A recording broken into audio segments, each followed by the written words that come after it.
dear students, today I am going to explain you all subject science of class 6. Chapter number 12. The name of the chapter is electricity and circuits. यहाँ पे electricity और circuits के बारे में बताया जा रहा है. Okay, can you imagine life without electricity? क्या आप इमेजिन कर सकते हैं कि आपकी लाइफ बिना इलेक्ट्रिसिटी की कैसी होगी? आप खुद इमेजिन कीजिए कि क्या आप इमेजिन करिए कैसा लगेगा अगर आपकी सिर्फ 2 दिन के लिए लाइट परमानेंट कट जाए. सिर्फ 2 दिन के लिए, 1 सेकेंड के लिए भी लाइट ना रहे, कैसी रहेगी लाइफ? मतलब ज़िंदगी कैसी लगेगी? सब अंधकार हो जाएगा, राइट? मतलब आप इमेजिन भी नहीं कर सकते हो कि बिना लाइट के कैसे होगी हमारी ज़िंदगी. तो आपका आंसर होगा नहीं, क्योंकि आप जानते हैं जो आपकी डेली लाइफ है उसमें न जाने कितनी सारी चीज़ें. इनफैक्ट आपका मोबाइल फ़ोन वो खुद बिना इलेक्ट्रिसिटी के वर्क नहीं कर पाएगा.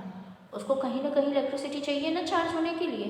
आप तभी तक उसको यूज़ कर पाओगे जब तक उसमें 100% चार्ज है.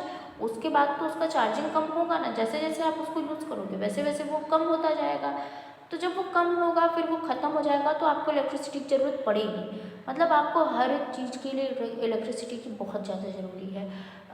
जैसे आप जब रूम में बैठते हो तो आपको लाइट की ज़रूरत होती है. पढ़ाई करने बैठते हो तो भी आपको लाइट की ज़रूरत होती है.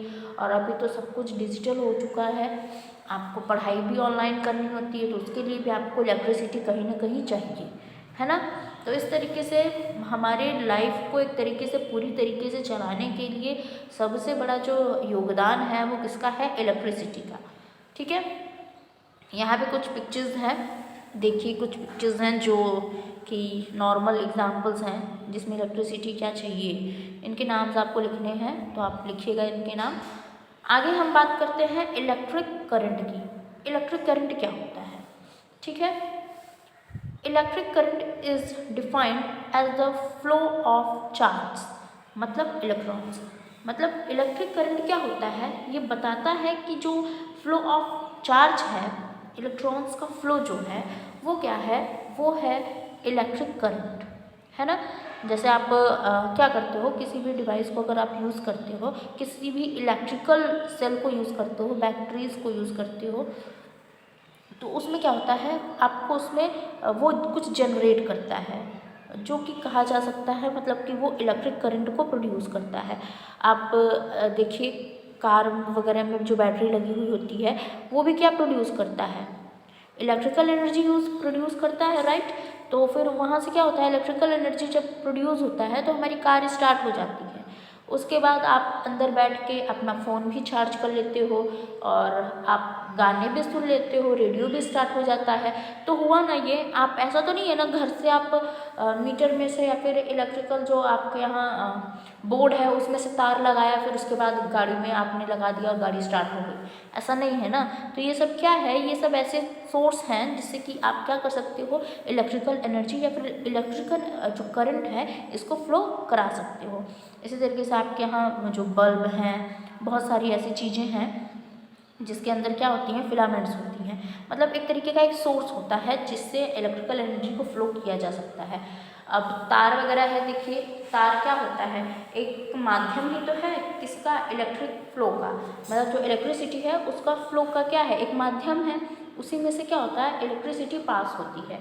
आप तार को मेन जहाँ से इलेक्ट्रिसिटी मतलब जहाँ से आ रही है वहाँ पे क्या करते हो? वहाँ पे आप लगा देते हो. फिर वहाँ से ले आके आपके घर के मेन मीटर में या फिर मेन बोर्ड में लगा देते हो. उसके बाद जो आपके घर में आपके रूम तक, आपके टॉयलेट तक या फिर और जगह स्टडी रूम तक या फिर आपके टेबल लैंप तक जो लाइट आती है वो किसके माध्यम से आती है? एक वायर के माध्यम से आती है. उसमें क्या होता है? इलेक्ट्रिक जो करंट होती है वो फ्लो होती है. इसी तरीके से आपका बल्ब देख लीजिए. बल्ब एक ग्लास होता है जो कि क्लोज होता है, राइट. उसमें क्या होता है? फिलामेंट्स लगे हुए होते हैं. उन जो एकदम पतली सी जो फिलामेंट्स होती है वो हीट होती है और फिर उसके बाद उसमें से इलेक्ट्रिक करंट जो है पास होती है, तब जाके वो जलती है. ठीक है, तब आपको प्रकाश वो देती है. ठीक है, तो यहाँ पे देखिए बल्ब का स्ट्रक्चर भी बताया गया किस तरीके से फिलामेंट्स से. देखिए यहाँ से आप क्या करते हैं? इसको आप लगा देते हो किसी भी ऐसे चीज़ में जिससे कि बल्ब क्या हो सके जिसमें इलेक्ट्रिसिटी आ सके। फिर लगाते ही यहाँ से वो जो ये देखिए फिलामेंट्स हैं, ये सभी पतली सी फिलामेंट है, इसी के टूट जाने से बल्ब फ्यूज़ हो जाता है या बल्ब नहीं जलता है, क्योंकि वो पास होता है ना, करंट जो है वो क्लोज सर्किट में पास होता है, और अगर ओपन हो जाएगा तो वो वहीं से टूट जाएगा और फिर इलेक्ट्रिसिटी पास नहीं कर पाएगी, आपका बल्ब नहीं जल पाएगा। ठीक है। फिर यहाँ पे है इलेक्ट्रिक सेल। इलेक्ट्रिक सेल क्या होता है? An electric cell is use to operate objects like clock, calculators and phones. जो इलेक्ट्रिक सेल होते हैं वो क्या होते हैं? किसी भी ऑब्जेक्ट को ऑपरेट करने के लिए, जैसे कि आपके क्लॉक्स हो गए, कैलकुलेटर्स हो गए, फ़ोन्स हो गए, इन सब को क्या चलाने के लिए हम किस चीज़ का यूज़ करते हैं? इलेक्ट्रिक सेल का यूज़ करते हैं। एक छोटा सा सोर्स होता है इलेक्ट्रिसिटी का, छोटा सा ही तो सोर्स होता है। आप देखिए ना, आपके घर में जो क्लॉक होते हैं या फिर आपके रिस्ट वॉच, मतलब आपके जो कलाई में क्लॉक होता है उसको देखिए, ये सब क्या है? इसमें छोटे से सेल लगे हुए होते हैं जो कि क्या करते हैं, जो इलेक्ट्रिसिटी होती है, इलेक्ट्रिक करंट होता है, उसको फ्लो करने में मदद करता है। It is also known as a pencil cell और ड्राई सेल। इसे हम पेंसिल सेल या फिर ड्राई सेल भी कहते हैं। A dry cell has 2 ends of terminals.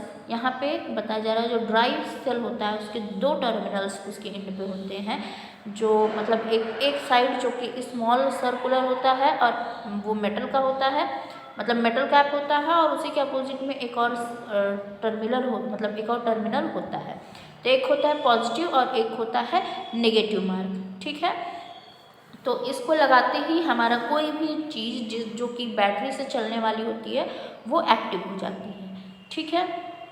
इसी तरीके से क्या होता है, इसमें एक केमिकल इनसाइड ऑफ सेल, मतलब जो सेल होता है उसके अंदर एक केमिकल भरा हुआ होता है जो कि रिएक्शन करता है और इलेक्ट्रिसिटी प्रोड्यूस करता है। जब केमिकल मतलब when the chemical get used up, जब केमिकल क्या होता है इस्तेमाल हो जाता है, तब सेल क्या होता है इलेक्ट्रिसिटी प्रोड्यूस करना बंद कर देता है या फिर फंक्शनिंग करना बंद कर देता है। तब हम क्या करते हैं, उसको निकाल के हम दूसरा सेल उसमें लगा देते हैं और हमारा जो ऑब्जेक्ट है वर्क करना शुरू कर देता है। जैसे कि आपके वॉच में क्या होता है या फिर आपके क्लॉक में चलते चलते बंद हो जाता है, क्यों? क्योंकि जो आपका छोटा सा आपका सेल है उसमें से जो केमिकल है वो यूज़ हो जाता है, तब आप दूसरा लगाते हैं और वो वापस से वर्क करना शुरू कर देता है। सेकेंडरी सेल क्या होता है? Secondary cell are the cell that provide electrical energy to get gadgets as a result of chemical reaction taking place in them. मतलब यहाँ पे बता रहा है कि जो सेकेंडरी सेल है वो क्या होता है, वो प्रोवाइड करता है इलेक्ट्रिकल एनर्जी, जैसे कि कोई भी चीज़ के लिए जो कि केमिकल रिएक्शन के द्वारा होता है, उसमें ये जो सेल्स होते हैं ये electrical energy can be stored in the form of chemical energy. जो मतलब इलेक्ट्रिकल एनर्जी होता है वो केमिकल एनर्जी के रूप में स्टोर हो जाता है और फिर उसके बाद ये वर्क करता है। जैसे कि आप अपने फ़ोन को देख लीजिए। ठीक है। आपके फ़ोन के बैटरी में क्या होता है, आप चार्ज करते हो और फिर क्या होता है, आप चार्ज करते हो तो आप इलेक्ट्रिसिटी को क्या करते हो, अपने मोबाइल से जोड़ते हो, और जोड़ते ही आपके लैपटॉप, आपके मोबाइल फ़ोन क्या की बैटरी क्या होती है, चार्ज हो जाती है। करेक्ट। चार्ज होती है, वो क्या हो रही है, इलेक्ट्रिकल एनर्जी केमिकल एनर्जी में स्टोर हो रही है। अब आप उसको आराम से चलाइए। अब आप चलाएंगे धीरे धीरे क्या होगा, वो बैटरी जो केमिकल एनर्जी है वो अब ख़त्म होने लगती है, और जैसे ही ख़त्म हो जाती है आप वापस से इलेक्ट्रिकल एनर्जी के द्वारा उस केमिकल एनर्जी को वापस से स्टोर कर देते हैं। ठीक है। ये है आपकी सेकेंडरी सेल। इस समय अगर बात किया जाए तो आप देख रहे हैं सोलर जो सेल है वो ज़्यादा यूज़ हो रहा है। सोलर सेल, जैसे कि आपके सोलर पैनल्स वगैरह हो गए हैं, इसमें क्या होता है, जो सोलर सेल्स होती हैं मतलब लाइट की वजह से वो चार्ज होती हैं और फिर वो स्टोर हो जाती हैं इस तरीके, मतलब स्टोर होके या फिर वो वहाँ से क्या करता है, प्रोड्यूस करता है इलेक्ट्रिसिटी। और वो कैसे, मतलब एक लाइट एनर्जी किस में कन्वर्ट हो गई, इलेक्ट्रिक एनर्जी में। ठीक है। तो इस तरीके की भी एनर्जी क्या होती है, होती है।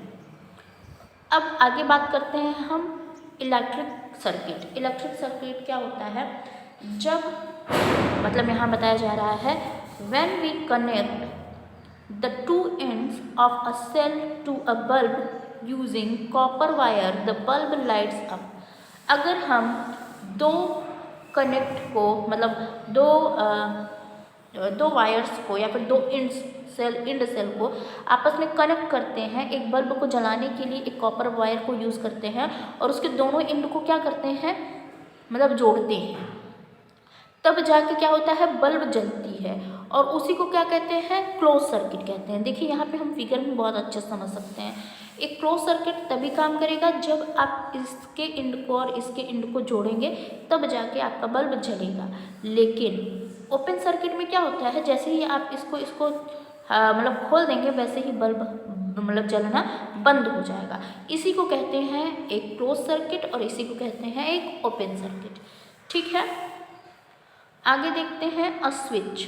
स्विच के बारे में बताया जा रहा है, when we want to put off a light और a fan what do we do. अगर हमको किसी भी लाइट को या फिर फैन को बंद ऑफ करना है तो हमें क्या करना होगा, हमें क्या करना होगा, for this purpose we use a device called switch. इसके लिए हमें एक डिवाइस का यूज़ करना होगा जिसका नाम है स्विच।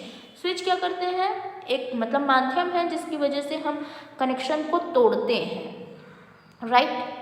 ये वही चीज़ है, जैसे ही हम स्विच ऑन करते हैं मतलब हम कनेक्शन जोड़ देते हैं, इलेक्ट्रिसिटी का वहाँ पास होना शुरू हो जाता है और सर्किट क्लोज हो जाता है और हमारा फैन या लाइट वो सब चलने लगता है। और जैसे ही हम ऑफ करते हैं वैसे कनेक्शन यहाँ से टूट जाता है और फिर उसके बाद वो सारी चीज़ें बंद हो जाती हैं, ऑफ हो जाती हैं। ये यहाँ पे फिगर में भी दिखाया गया है। यहाँ पे फिगर में कुछ चीज़ें दिखाई गई हैं, ये कुछ सर्किट के सिंबल्स हैं, ठीक है। इस तरीके से ये सर्किट्स के सिंबल्स हैं।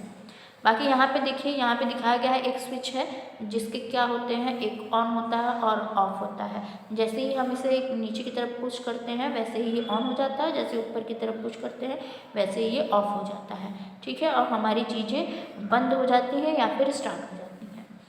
आगे हम बात करें तो ये है इलेक्ट्रिक टॉर्च। इलेक्ट्रिक टॉर्च की बात करें, do you have an electric torch. क्या आपके पास इलेक्ट्रिक टॉर्च है। Have you ever looked inside it. क्या आपने कभी उसके अंदर देखा है। Do you want to do you know how it works. क्या आपको पता है कि ये काम कैसे करता है। Let us further examine how an electric torch works. चलिए अब हम जानते हैं कि इलेक्ट्रिक टॉर्च आखिर में काम कैसे करता है।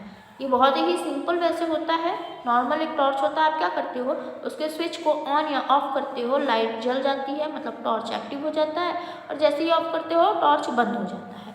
लेकिन इसके अंदर देखिए ये सब होते क्या है और कैसे ये वर्क करता है। देखिए यहाँ दिखाया गया है, ये आपका इलेक्ट्रिक टॉर्च है, राइट। किस तरीके से हम यहाँ पे देखते हैं इलेक्ट्रिक बल्ब मतलब सेल्स पड़े होते हैं, बिना सेल के ये काम नहीं करेगा।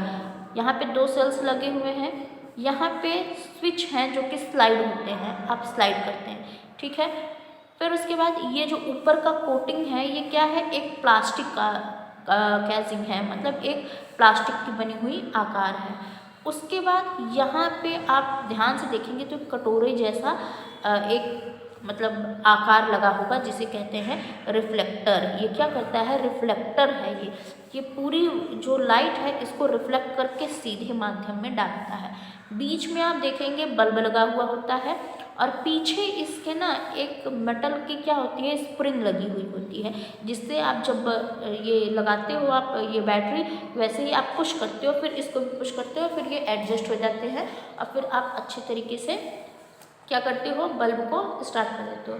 तो करता क्या है, ये देखिए पूरा जुड़ा हुआ है। यहाँ पे जैसे ही आप सेल लगाते हो वैसे ही यहाँ पे जो स्प्रिंग होती है मेटल की वो ज्वाइंटेड है आपके स्विच से, फिर ज्वाइंटेड है आपके बल्ब से। देखिए यहाँ पे इस तरीके से।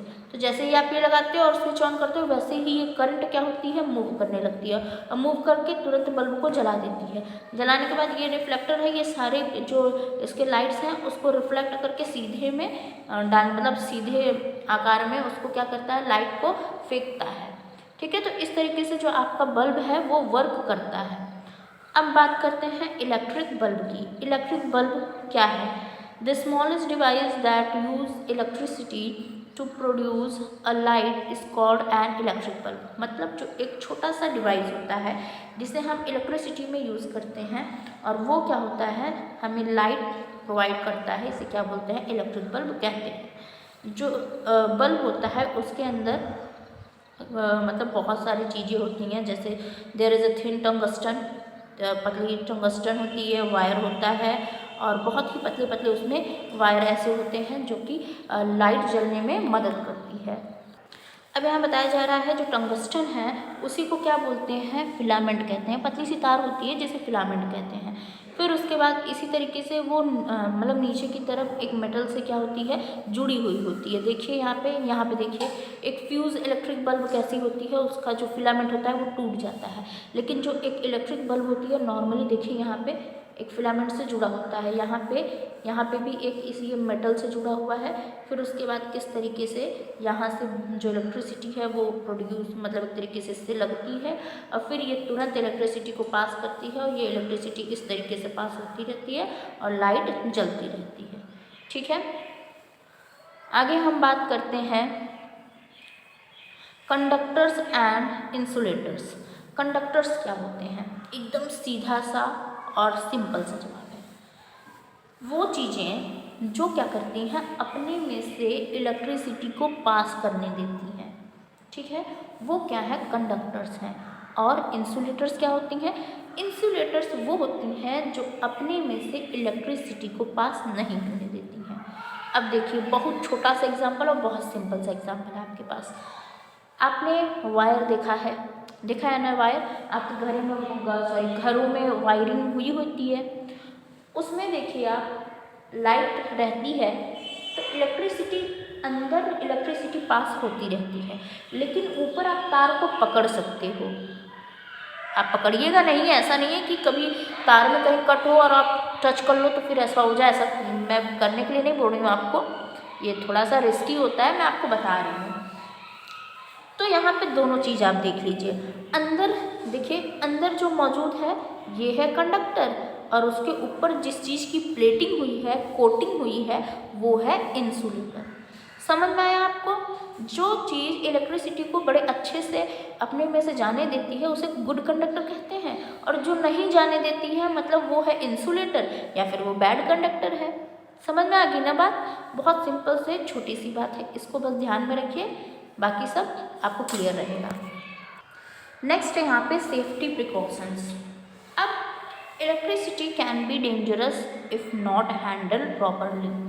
इलेक्ट्रिसिटी आपके लिए डेंजर भी है अगर आप उसे अच्छे से नहीं हैंडल करते हो। आपको करंट लग जाएगा, आपको क्या मतलब करंट लग जाएगा, लोगों की मौत तक हो जाती है। तो आपको बहुत ही घर में बहुत ही सेफ्टी के साथ आपको इलेक्ट्रिसिटी को टच करना चाहिए। पहली बात, आप टच ही मत करिए। अगर आप करते हैं इन द केस तो आपको बहुत सारी चीज़ों का ध्यान रखना चाहिए कि आपको किस तरीके से हैंडल करना चाहिए।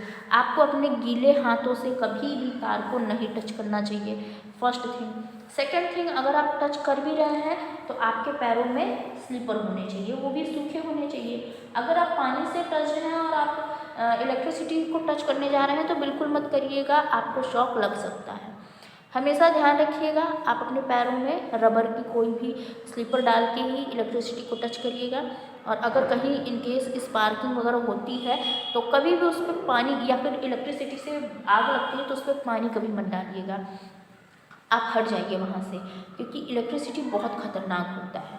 ठीक है, उससे लगी हुई आग तो उससे भी ज़्यादा खतरनाक होता है, क्योंकि वो पानी से तो कभी नहीं बुझाया जा सकता। तो इन सब केसेस पे आप तो दूर ही रहिए इन सब चीज़ों से।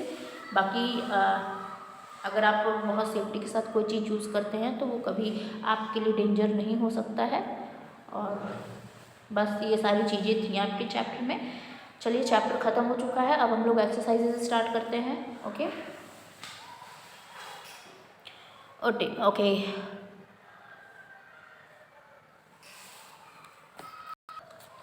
So take the correct answers. First is an electric bulb uses electricity to provide us dash. Your answer is option number B, light. Second is normally non-metals are dash. Your answer is insulators. Third is the glass chamber of a bulb is filled with and dash gas. Your answer is inert. Okay. Now fourth is, okay, dash can be dangerous if not handled properly. Your answer is electricity. Okay. Now fifth is, dash and aluminium are good conductor of electricity. Your answer is copper. Sixth number is, wood, plastic, rubber and glasses are the example of dash. Your answer is insulators. Now second is filling the blanks. First is, electricity is also used as a medium for the dash of signals. Your answer is transmission. Second is, when the current flow through the dash, it becomes extremely hot. Your answer is filament. Third is, an dash is a small source of electricity or electric current. Your answer is electric cell. Fourth is, a dry cell has two ends or dash. Your answer is terminals. Fifth is, the path of the flow of the current may be dash due to a fused bulb. Your answer is incomplete. Sixth is, the filament heats up when an dash passed through it. Your answer is electric current. Now seventh number is, some non-metals like dash also conduct electricity. So your answer is graphite. Now true or false? First is, the object which do not allow current to pass through them are called conductor. False. Second is, an electric bulb is used to operate objects like clocks, calculators and phones. False. Third is, the lower ends of the thick wire are connected to the metal base on the bulb. True. Fourth is, the smallest device that uses electricity to provide us light is called an electric bulb.